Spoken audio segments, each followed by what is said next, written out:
Crois-tu au voyage dans le temps? Et si on te disait maintenant qu'il existe de vrais cas documentés qui semblent bien le prouver? Si tu penses encore que les voyages dans le temps n'existent que dans les films hollywoodiens et qu'il y a forcément une explication logique à tout, alors on a hâte de voir comment tu expliqueras ces 10 cas mystérieux. Alors, allons droit au but. Et celui-ci est déjà particulièrement incroyable. 10e place, le mystérieux voyage dans le temps du caporal Armando Valdés.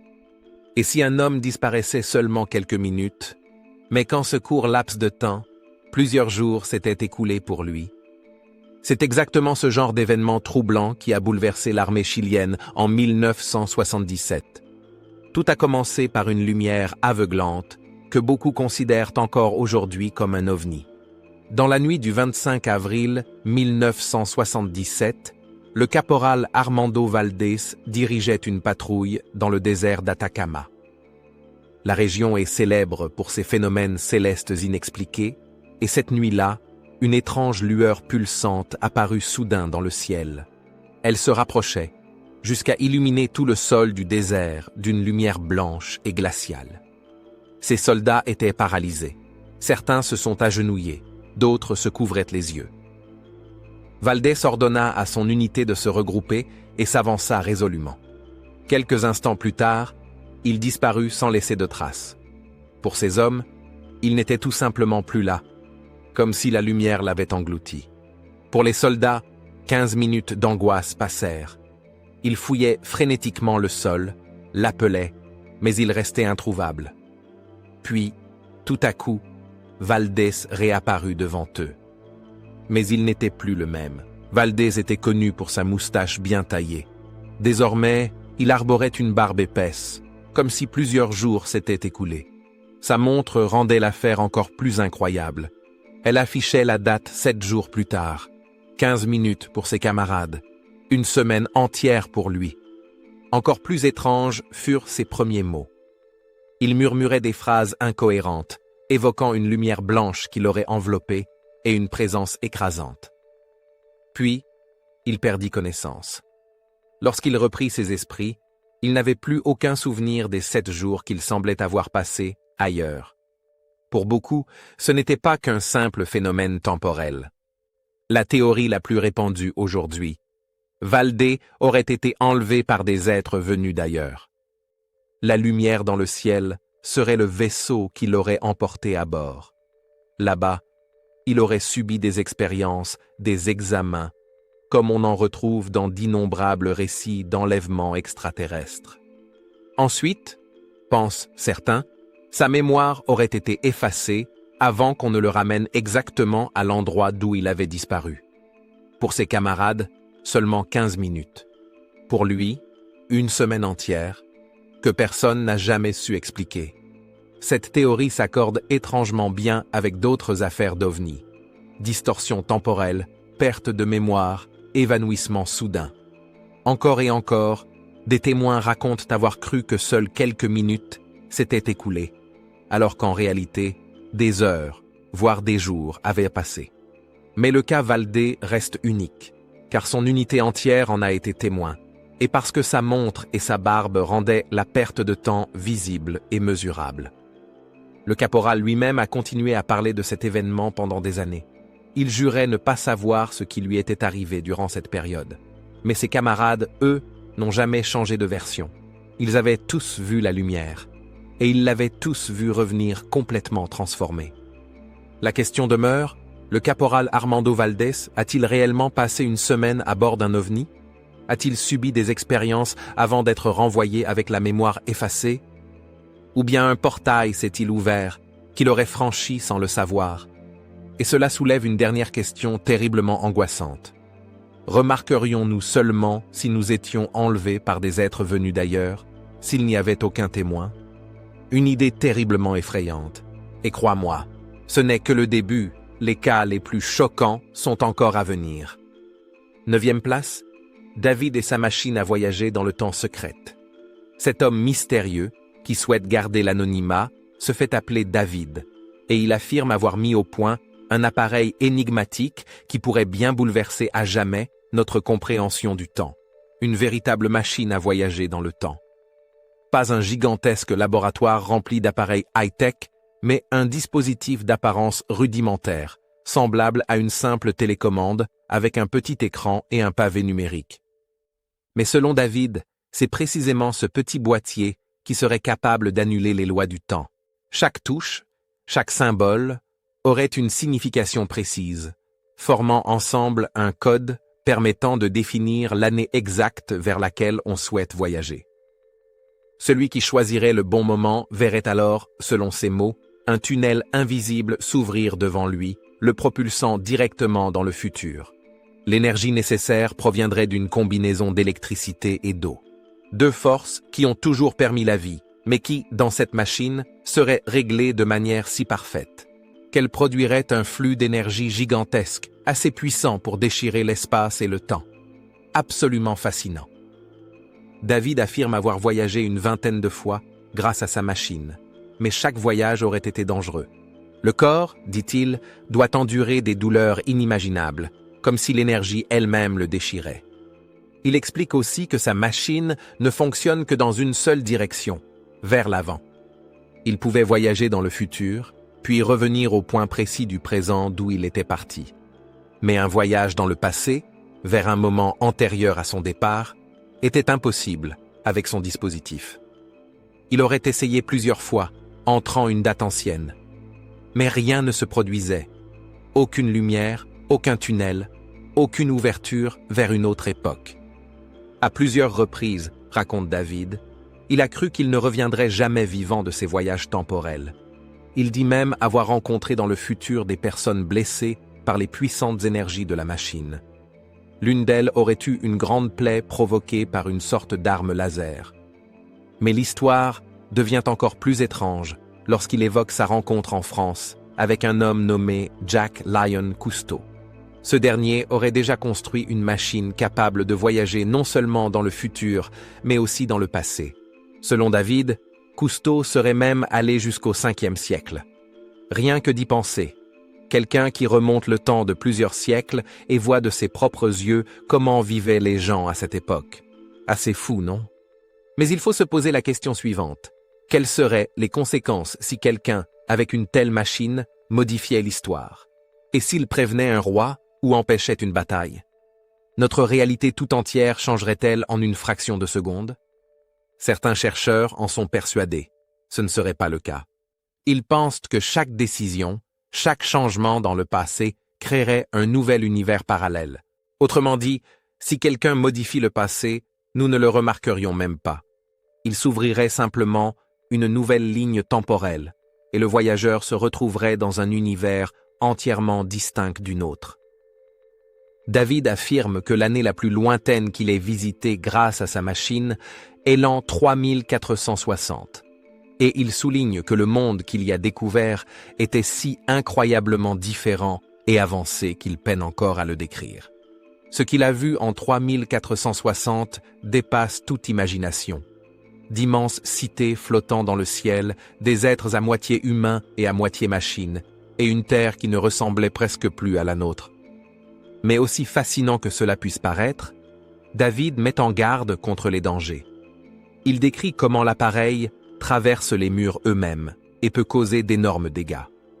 Les voyages dans le temps, dit-il, ne sont pas une aventure sans risque, mais un jeu avec des forces bien plus puissantes que nous. Imagine un instant que tu tiennes cette télécommande temporelle entre tes mains.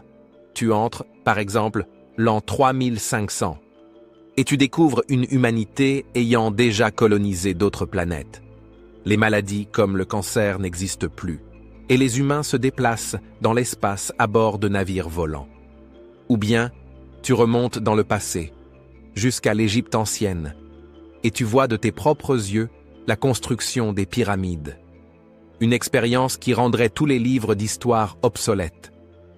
Mais serait-ce vraiment une découverte pour le bien de tous? Ou plutôt une arme capable de contrôler toute l'humanité? Une seule machine capable d'effacer les frontières entre passé, présent et futur. Une idée absolument fascinante, mais terriblement dangereuse. Alors posons-nous la question essentielle. Si toi, tu avais entre les mains la machine temporelle de David, voyagerais-tu d'abord dans le passé? Ou préférerais-tu découvrir le futur? Et quelle année choisirais-tu? Écris-le dans les commentaires. On est impatient de découvrir ta réponse. 8e place, le portail secret vers Mars sous la Grande Pyramide. Et si les pyramides de Gizeh n'étaient pas seulement de simples monuments de pierre? Et si elles étaient en réalité des portails menant vers d'autres mondes, voire vers d'autres époques? C'est exactement ce soupçon qui traverse d'innombrables récits, légendes et théories depuis des décennies. Encore aujourd'hui, scientifiques et archéologues se cassent la tête pour comprendre comment les anciens Égyptiens ont pu ériger de telles structures monumentales avec les moyens dont ils disposaient à l'époque. Chaque bloc pèse plusieurs tonnes et pourtant, ils s'emboîtent avec une précision millimétrique. La Grande Pyramide est alignée sur les points cardinaux avec une exactitude mathématique impressionnante. Une précision si extrême qu'elle serait difficile, voire impossible, à reproduire même avec nos technologies modernes. Assez fou, non? Dès les années 1920, le mystique britannique Paul Brunton rapporta ses voyages en Égypte. Il écrivit que la Grande Pyramide n'était pas un simple tombeau, mais peut-être un portail interdimensionnel. Pour Brunton, c'était un lieu où les frontières entre notre monde et d'autres dimensions devenaient floues. Imagine un monument capable non seulement de défier le temps, mais aussi d'ouvrir un passage vers d'autres réalités. Une idée extrêmement fascinante. Des décennies plus tard, l'écrivain suisse Erich von Däniken reprit cette théorie captivante. Il devint célèbre avec ses ouvrages sur les anciens astronautes. Et c'est là que les choses deviennent vraiment intéressantes. Car von Däniken est convaincu à 100% que des extraterrestres influencent l'humanité depuis des millénaires. Et selon lui, les puits et les chambres des pyramides contiendraient des indices sur des portails stellaires, des passages permettant aux prêtres d'entrer en contact avec d'autres planètes. Particulièrement avec Mars, la planète rouge, qui occupe une place centrale dans bon nombre de ces récits. Les textes ésotériques parlent d'un état vibratoire permettant d'activer le portail de la pyramide. Ce serait un moment où l'espace lui-même commencerait à vibrer, tel un tourbillon d'énergie. À cette fréquence, la matière perdrait sa forme solide, rendant possible le passage vers une autre dimension. Une idée vertigineuse. Et si la pyramide n'était pas qu'une construction de pierre, mais la clé d'un réseau invisible reliant des lieux et des époques lointaines? Certains experts vont encore plus loin. Ils évoquent une salle cachée, profondément enfouie, un point de transit agissant comme une écluse entre les mondes. Celui qui y entrerait quitterait notre réalité pour pénétrer dans un autre monde ou une autre époque. Des indices de cette croyance apparaissent un peu partout dans la pyramide. Des symboles d'étoiles, des hiéroglyphes énigmatiques, des représentations mystérieuses d'engins volants et d'êtres à l'apparence non humaine. Tout cela serait-il donc la preuve que les pharaons avaient réellement accès à des mondes lointains? Un incident particulièrement étrange eut lieu au XIXe siècle. L'archéologue français Auguste Mariette, fondateur du musée égyptien du Caire, dirigeait alors des fouilles à Saqqara. Des ouvriers racontèrent qu'il était descendu dans un passage secret et avait disparu pendant plusieurs heures. Lorsqu'il réapparut, il était livide, confus, et parlait de vastes salles qui, selon lui, n'avaient pas été construites par des mains humaines. Que lui était-il arrivé durant ce temps? Certains sont persuadés que Mariette avait découvert un portail. Peut-être avait-il franchi sans le savoir l'une de ces écluses et aperçu une réalité séparée de la nôtre par quelques secondes seulement, mais située dans un tout autre monde. Ces paroles sonnent comme le témoignage d'un homme ayant vécu quelque chose qui dépasse les limites de l'archéologie connue. En observant tous ces indices de plus près, on ne peut s'empêcher de conclure que la Grande Pyramide est très probablement bien plus qu'un simple tombeau.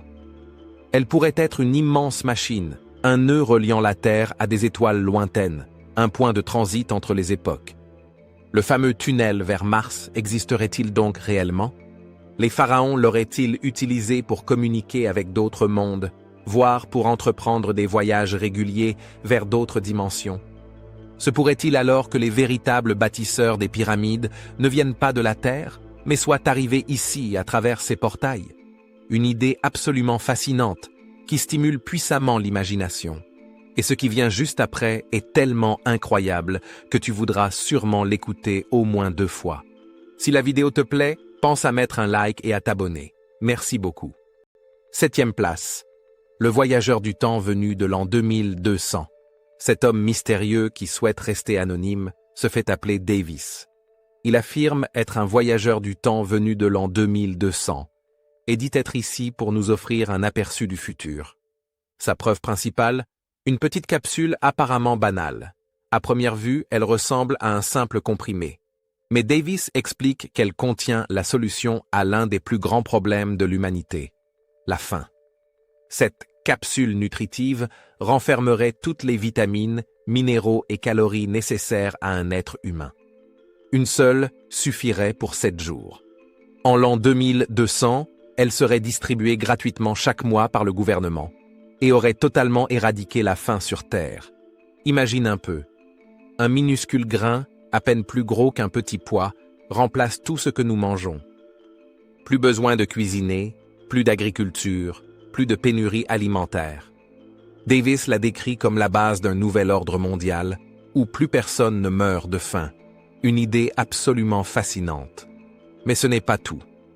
Davis parle aussi d'autres avancées de son époque. Le cancer, l'un des plus grands fléaux de notre temps, aurait été complètement vaincu. Grâce à des progrès médicaux révolutionnaires, cette maladie n'existerait plus dans le futur. Les humains vivraient en bonne santé bien au-delà de 100 ans. Lui-même, dit-il, aurait déjà 103 ans, mais serait encore aussi vigoureux qu'un homme de 30 ans.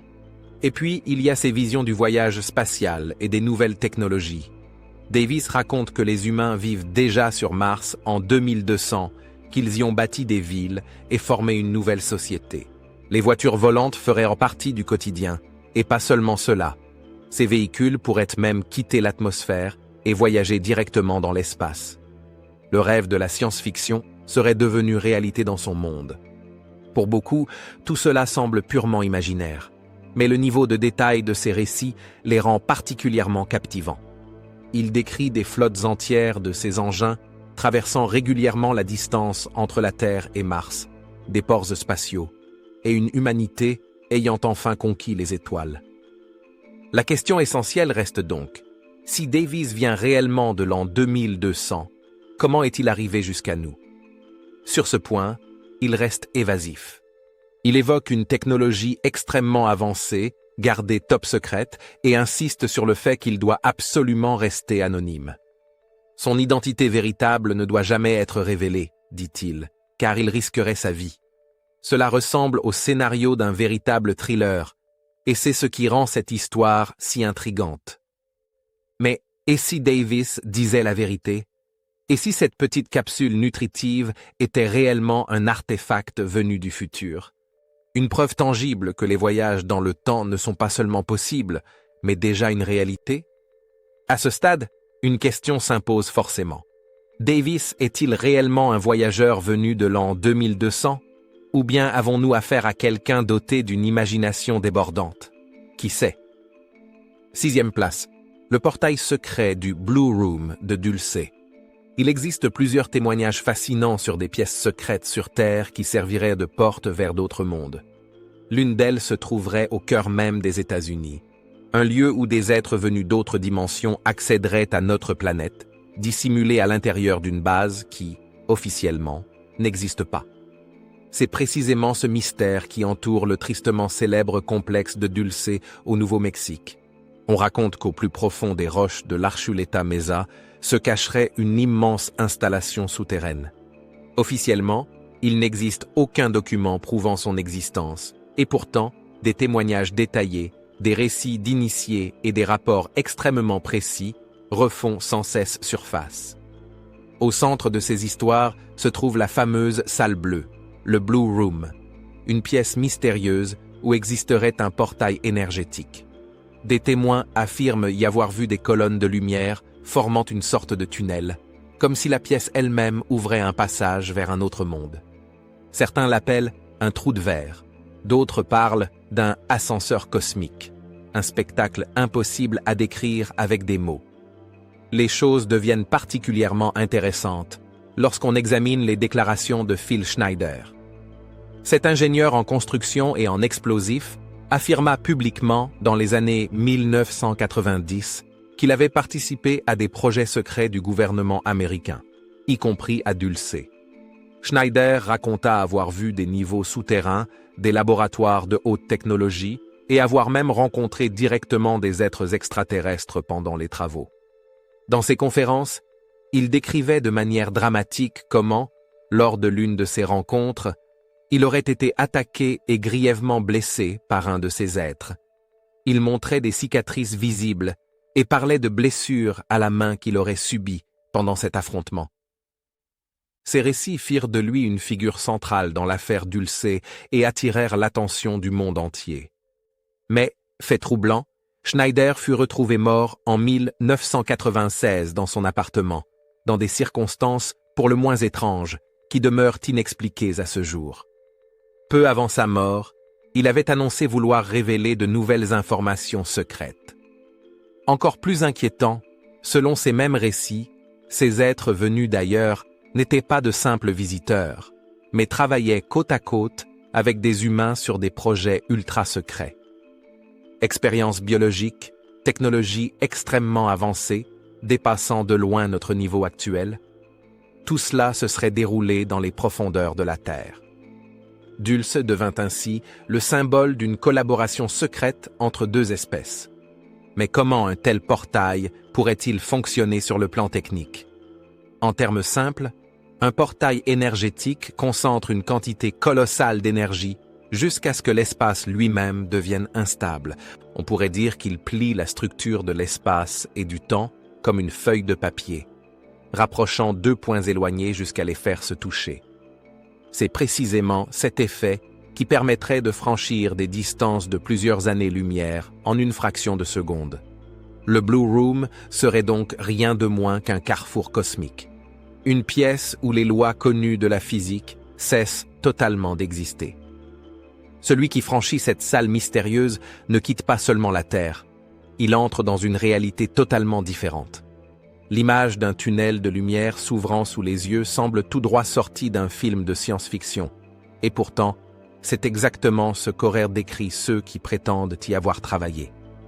En rassemblant tous ces indices, on obtient une image difficile à concevoir, une base souterraine, cachée aux yeux du monde, où existerait un portail reliant la Terre à d'autres mondes. Un portail qui ne permettrait pas seulement de voyager, mais expliquerait aussi comment des êtres étrangers parviennent à atteindre notre planète. Le Blue Room serait-il donc la porte par laquelle des visiteurs extraterrestres accèdent directement à la Terre depuis des décennies? Et si oui, qui ou quoi contrôle cet accès mystérieux? Une idée vraiment terrifiante. Prêt pour la suite? Alors ouvre bien les yeux, car ce qui arrive maintenant va encore plus loin. 5e place, le Stargate du Sri Lanka. Au cœur des ruines millénaires d'Anuradhapura, l'une des plus anciennes cités royales du Sri Lanka, se trouve un lieu qui soulève bien plus de questions qu'il n'en résout. Ranmasu Uyana, le parc des poissons d'or. Entre des murs de pierre et d'anciens bassins, on y découvre une gravure célèbre dans le monde entier, le Sakwala Chakraya. Ce que l'on y voit n'est pas un simple ornement. C'est une représentation complexe. Des cercles concentriques, des axes interconnectés, des symboles géométriques rappelant un véritable schéma technique. Les archéologues y voient une représentation cosmologique de l'univers, une sorte de carte spirituelle du monde selon les croyances de l'époque. Mais d'autres en sont convaincus. Il s'agirait en réalité du plan d'un Stargate, une porte vers d'autres dimensions, ou peut-être même vers d'autres temps. Ce qui rend cette hypothèse encore plus fascinante, c'est que d'anciens textes et traditions rapportent l'existence de rituels réalisés à cet endroit précis.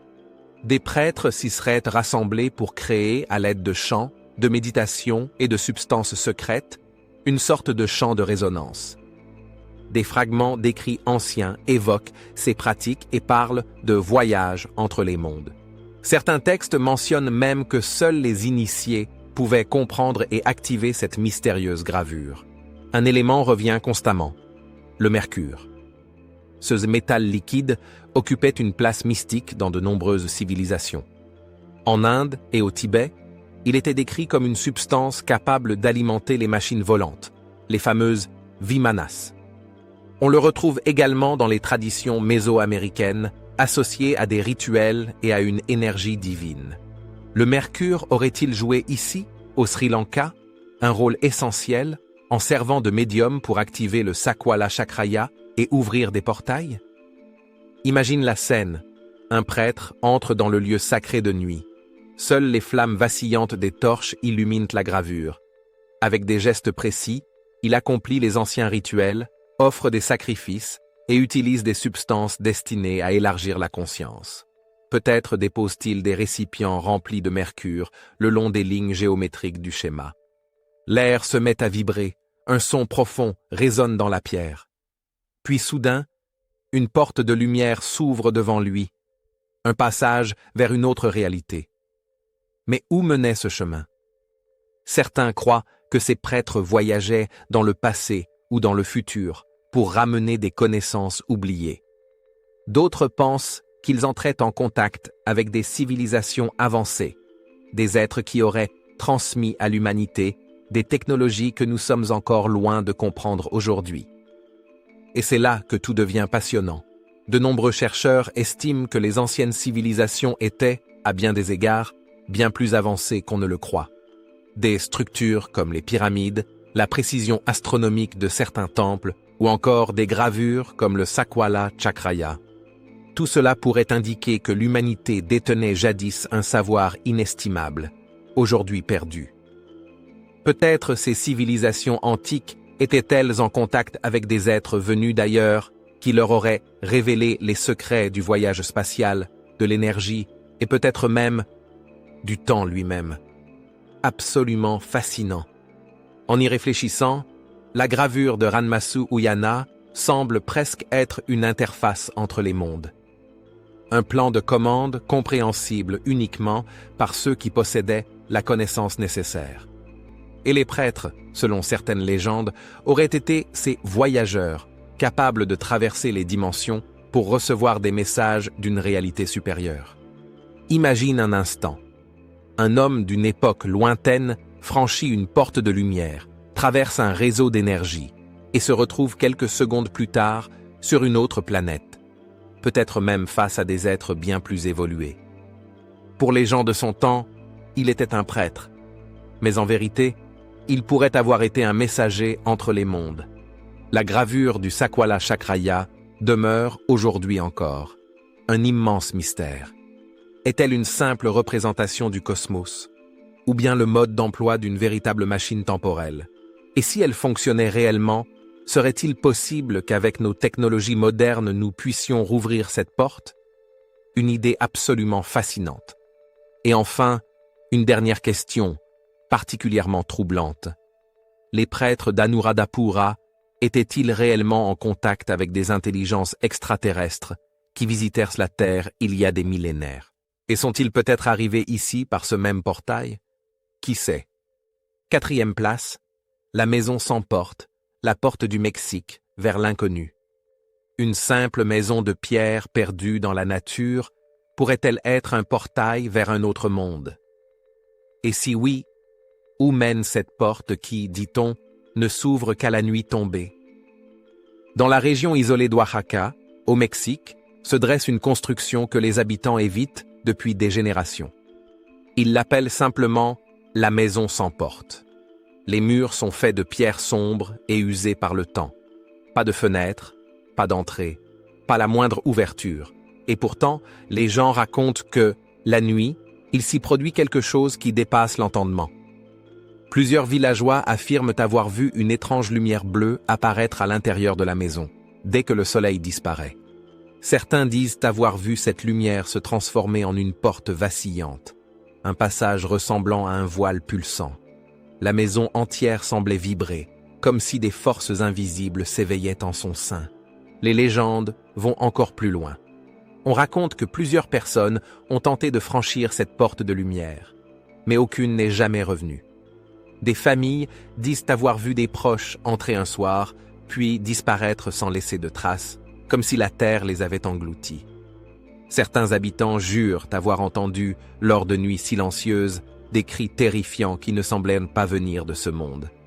Des chercheurs qui se sont penchés sur ces récits pensent que la maison sans porte aurait été construite par une ancienne civilisation, bien avant l'arrivée des Espagnols au Mexique.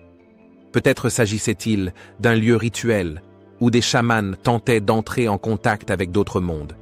Des traces de structures similaires existent dans les mythes de nombreuses cultures, partout où les humains imaginaient des portails menant vers les dieux ou vers d'autres dimensions.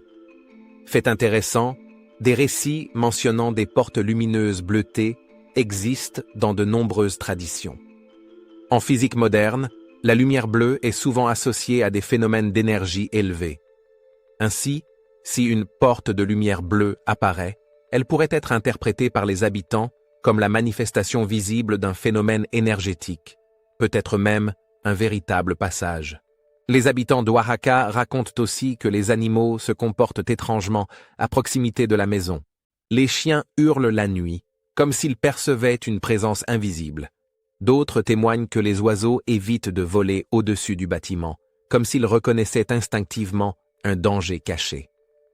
Tout cela renforce l'impression qu'à cet endroit, des forces dépassant l'humain seraient à l'œuvre. Alors que se passe-t-il vraiment à l'intérieur de cette maison? Serait-ce un lieu où différentes dimensions s'entremêlent? Un espace où la frontière entre notre monde et une autre réalité se déchire? Si tous ces récits sont vrais, alors il ne s'agit pas simplement d'une vieille bâtisse, mais bien d'une porte. Une porte qui engloutit les êtres humains et les transporte peut-être vers des lieux que nous ne pouvons même pas concevoir. La maison sans porte serait-elle donc un portail caché permettant d'accéder à un autre monde? Ou bien s'agirait-il d'une fenêtre ouverte sur le monde souterrain, d'où proviendraient les cris effrayants entendus par les villageois? Une idée qui donne littéralement la chair de poule. Mais ce n'est encore rien comparé à ce qui t'attend maintenant. Troisième place, le Babylon Working, le rituel le plus dangereux du monde. Se pourrait-il qu'un rituel occulte, réalisé en plein cœur de la Californie, ait ouvert une porte vers quelque chose de mystérieux? Quelque chose qui aurait changé le monde à jamais? Et est-ce vraiment un hasard si, peu de temps après, débuta la plus grande vague d'observations d'OVNI de toute l'histoire? L'histoire commence en 1946 à Pasadena. C'est là que vivait Jack Parsons, l'un des ingénieurs en fusée les plus brillants de son époque. Il fut cofondateur du Jet Propulsion Laboratory, l'institution qui allait plus tard donner naissance à la NASA. Mais tandis qu'il travaillait le jour sur des carburants de fusée, il se consacrait la nuit au monde de l'occulte. En 1952, Parsons trouva la mort dans des circonstances extrêmement mystérieuses lors d'une explosion dans son propre laboratoire. Encore aujourd'hui, beaucoup sont convaincus qu'il ne s'agissait pas d'un accident, mais d'un assassinat orchestré, parce qu'il en savait trop. Aux côtés de Parsons se trouvait alors un homme qui allait fonder plus tard la religion mondiale appelée Scientology, L. Ron Hubbard. La Scientology enseigne que les humains peuvent, grâce à certaines méthodes, libérer tout leur potentiel spirituel et se délivrer de leurs traumatismes intérieurs. Mais avant de devenir ce gourou controversé, Ron Hubbard évoluait déjà dans les cercles de l'occultisme. Ensemble, lui et Parsons plongèrent profondément dans les écrits d'Aleister Crowley, le célèbre magicien britannique qui se faisait appeler la Grande Bête, et qui est considéré comme l'un des occultistes les plus influents du XXe siècle. La philosophie de Crowley, briser les frontières entre les mondes à travers des rituels. C'est précisément là qu'intervient le fameux Babylon Working. En 1946, Parsons et Hubbard menèrent une série de rituels troublants. Leur but, faire descendre sur Terre la déesse Babylon. Dans la tradition occulte, Babylon est la personnification de la femme écarlate, symbole de féminité sauvage, de puissance créatrice et de transformation apocalyptique. Elle incarne le principe annonciateur d'une ère nouvelle. Les rituels consistaient en de longues incantations, des formules magiques et une série d'actes étranges répétés sur plusieurs semaines. Il ne se limitait pas aux mots. Gestes, visualisation et concentration d'énergie faisaient partie intégrante du processus. L'idée était claire. Les rituels créent un champ énergétique puissant. Et lorsque ce champ est construit avec une concentration absolue et selon un schéma précis, il peut agir comme une chambre de résonance, un espace où les réalités se chevauchent et où des portails s'ouvrent. Aussi étrange que cela puisse paraître, dans la logique de ces rituels, cette idée est cohérente. Si notre monde n'est qu'une partie d'un tissu plus vaste de dimensions, alors des rituels comme le Babylon Working pourraient intervenir précisément là où les frontières sont les plus fragiles. Parson lui-même était convaincu d'avoir réellement ouvert un passage. Et c'est là que tout devient inquiétant. Car à peine 1 an après ces rituels, débuta la plus célèbre vague d'ovnis de l'histoire moderne. En 1947, le pilote Kenneth Arnold rapporta avoir vu des objets volants au-dessus du mont Rainier, se déplaçant à une vitesse incroyable. Quelques semaines plus tard, survint l'incident de Roswell. Un objet mystérieux s'écrasa dans le désert du Nouveau-Mexique. L'armée américaine publia d'abord un communiqué officiel parlant d'une soucoupe volante, avant de modifier rapidement sa version et de parler d'un ballon météorologique. Ce revirement soudain transforma Roswell en l'un des plus grands mystères du XXe siècle. Beaucoup sont convaincus que les débris de l'objet furent transférés à la fameuse Zone 51. Cette base ultra-secrète du Nevada, encore aujourd'hui associée à des technologies extraterrestres et à des expériences clandestines. Et c'est précisément ici que le lien se fait. Et si c'était le rituel de Parsons et Hubbard qui avait ouvert un portail, permettant ainsi ses apparitions et ses rencontres. Parson écrivit après les rituels qu'il avait mis en mouvement quelque chose de gigantesque, qu'il serait impossible d'arrêter. Ces mots résonnent aujourd'hui comme une prophétie inquiétante. Était-ce donc ce rituel qui marqua le début des phénomènes d'ovnis modernes? Si tout cela est vrai, alors Parsons et Hubbard n'ont pas seulement osé un simple rituel occulte. Ils auraient ouvert une porte, déclenchant une série d'événements qui ont changé à jamais notre vision de l'univers. Le Babylon Working serait-il donc la véritable origine de la vague d'ovnis qui dure depuis 1947? Et est-il réellement possible, à travers des rituels et des cérémonies secrètes, d'ouvrir des portails vers d'autres mondes? C'est complètement fou et terriblement fascinant. Deuxième place, le portail stellaire caché du Popocatépetl. Il existe des cas qui ne reposent pas seulement sur des témoignages, mais qui ont été capturés par la caméra. Et c'est exactement ce genre de cas qui intrigue depuis des décennies autour du Popocatépetl. Encore et encore, des enregistrements montrent d'étranges objets pénétrant directement dans le cratère du volcan actif et en ressortant plus tard. Le Popocatépetl, l'un des volcans les plus dangereux, mais aussi les plus sacrés du Mexique, est depuis des siècles un lieu entouré de mythes. Les Aztèques le vénéraient déjà comme la montagne qui fume et y voyaient une porte vers le monde des dieux. Mais la technologie moderne a révélé quelque chose qui fait douter même les plus sceptiques. Les caméras de surveillance des autorités mexicaines enregistrent régulièrement des objets volants non identifiés plongeant sans difficulté apparente dans les entrailles brûlantes du volcan. Ces objets apparaissent comme des sphères lumineuses ou des formes allongées, semblables à des cigares, se déplaçant avec une précision troublante. Aucun avion, aucune sonde, aucun oiseau ne pourrait survivre à une telle chaleur, et pourtant, ces objets disparaissent sans laisser de traces dans la lave incandescente. Quelques minutes ou heures plus tard, des lumières similaires réapparaissent, émergeant du cratère comme si celui-ci était une entrée secrète vers un monde invisible. De nombreux chercheurs et ufologues défendent une théorie audacieuse. Au cœur du cratère se cacherait un portail dimensionnel. Une porte énergétique reliant non seulement différents points de notre galaxie, mais aussi des systèmes stellaires entièrement étrangers. Les distances dans l'univers sont si immenses que notre esprit peine à les concevoir. Même les fusées les plus rapides de l'humanité mettraient des dizaines de milliers d'années pour atteindre les étoiles les plus proches. Des voyages tels qu'on les imagine dans les films de science-fiction seraient donc impossibles, du moins avec nos moyens actuels. C'est précisément là qu'interviennent les théories des portails. Seuls de tels raccourcis cosmiques permettraient de franchir de grandes distances. Ces portails fonctionneraient comme des tunnels à travers l'espace, reliant directement deux points très éloignés. Si le Popocatépetl abrite réellement un tel portail, alors les ovnis observés là-bas ne seraient pas de simples engins volants, mais des vaisseaux interstellaires utilisant cet accès pour arriver sur Terre ou la quitter. Cela expliquerait pourquoi tant d'observations ont lieu précisément à proximité de ce volcan. Certains chercheurs vont encore plus loin. Ils pensent que le volcan lui-même servirait de source d'énergie, maintenant le portail ouvert. Les forces colossales issues du magma en profondeur pourraient fournir l'énergie nécessaire pour stabiliser une connexion entre deux mondes. Une idée absolument fascinante. Les vidéos publiées, elles, sont sans équivoque. On y voit un objet lumineux apparaître devant le cratère, s'y glisser lentement, puis disparaître. Les sceptiques parlent d'illusions d'optique, de phénomènes météorologiques ou d'erreurs de caméra. Mais la fréquence et la clarté de ces enregistrements poussent beaucoup à douter que ce soit une simple coïncidence.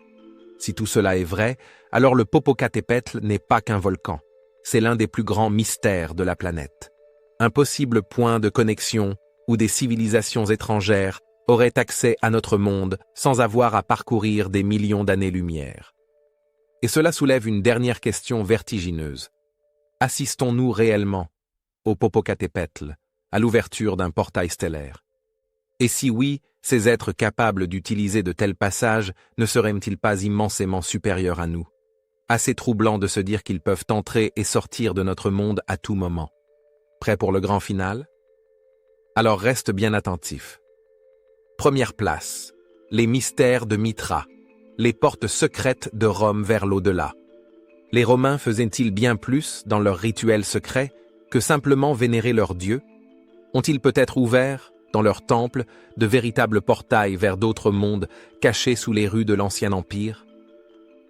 Les mystères de Mithra comptaient parmi les sociétés secrètes les plus énigmatiques de l'Antiquité.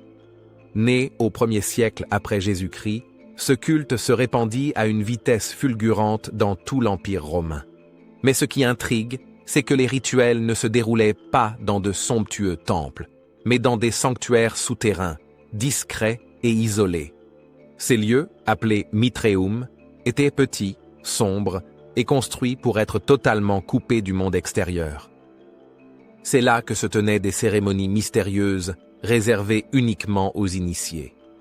Les historiens débattent encore aujourd'hui de ce qui s'y passait réellement. Certains y voient de simples rites symboliques. Mais d'autres sont persuadés que les prêtres utilisaient des breuvages hallucinogènes et des chants rythmés pour atteindre des états de transe. Des états durant lesquels, selon leurs propres croyances, ils franchissaient la frontière entre ce monde et l'au-delà. Imagine la scène, une pièce étroite, éclairée par des torches. Des prêtres chantent d'une voix grave, les tambours résonnent et un breuvage ouvre l'esprit. Puis le sol semble vibrer et les participants sentent une porte s'ouvrir vers une autre réalité.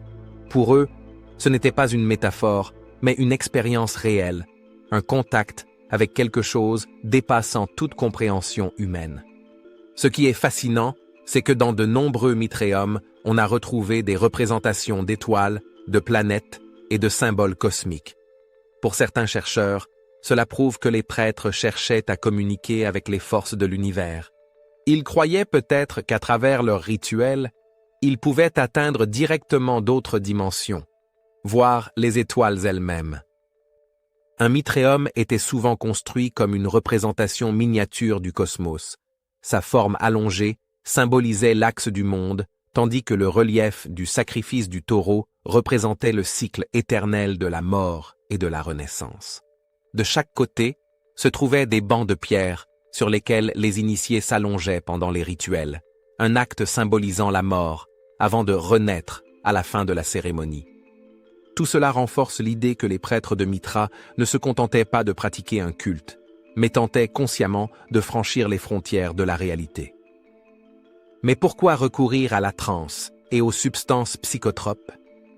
Les neurosciences modernes expliquent que les états modifiés de conscience peuvent placer le cerveau dans des schémas, où le temps et l'espace ne sont plus perçus de manière ordinaire. Pour les prêtres de Mitra, c'était précisément à ce moment-là que les portails devenaient visibles, des passages vers l'au-delà autrement inaccessibles. Lorsqu'on rassemble tous ces indices, se dessine l'image d'un culte qui ne se contentait pas de garder des secrets, mais cherchait activement à dépasser les limites de notre monde. Les mystères de Mitra étaient peut-être bien plus qu'une religion, peut-être une tentative d'ouvrir la porte de l'inconnu. Les Romains ont-ils réellement ouvert, à travers leurs rituels, des portails vers l'au-delà? Et les Mitréums encore visibles aujourd'hui seraient-ils les derniers témoins silencieux de ces portes secrètes? Vraiment très intéressant. Et toi, qu'en penses-tu? Penses-tu qu'il y ait derrière ces histoires quelque chose de plus profond que ce que nous pouvons imaginer?